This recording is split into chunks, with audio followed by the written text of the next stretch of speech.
అందరికీ నమస్కారం. నా పేరు గోమతి రాఘవన్.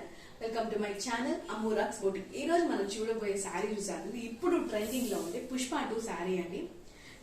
చూడడానికి చాలా బాగుంటుంది అండ్ మెటీరియల్ చూసారంటే సూపర్ గా మెటీరియల్ అంటే జార్జెట్ మెటీరియల్ అండ్ బార్డర్ దగ్గర ఒకటే మీకు వచ్చి సాటిన్ మెటీరియల్ వచ్చి ఉంటుంది. చాలా సాఫ్ట్ గా ఉంటుంది అనమాట. బార్డర్ దగ్గర ఒకటి ఫుల్ 3 కలర్స్ దీంట్లో వచ్చి ఉంటుంది. ఒకటి వచ్చి half white, green colour and rose colour. ఈ 3 కలర్స్ లో వచ్చి ఈ శారీ వచ్చి ఉంటుంది అనమాట. ఫుల్ గా వచ్చి స్ట్రైప్ లైన్స్ ఇచ్చి ఉంటారు అండ్ సిల్వర్ లైన్స్ వచ్చి ఉంటారు ఫుల్ గానే. అండ్ పళ్ళు అండ్ బ్లౌజ్ చాలా లైట్ వెయిట్ అండి. యాక్చువల్గా ఈ శారీ చూస్తే చాలా చాలా లైట్ వెయిట్. యాక్చువల్గా మీకు గ్రీన్ కలర్ లో ఇచ్చింటారు బ్లౌజ్ అనమాట. మీకు ఈ శారీ నచ్చితే స్క్రీన్ షాట్ ఎత్తుకోండి, మా వాట్సాప్ నంబర్ కి ఆర్డర్ చేయండి. ఈ శారీ ప్రైస్ 899.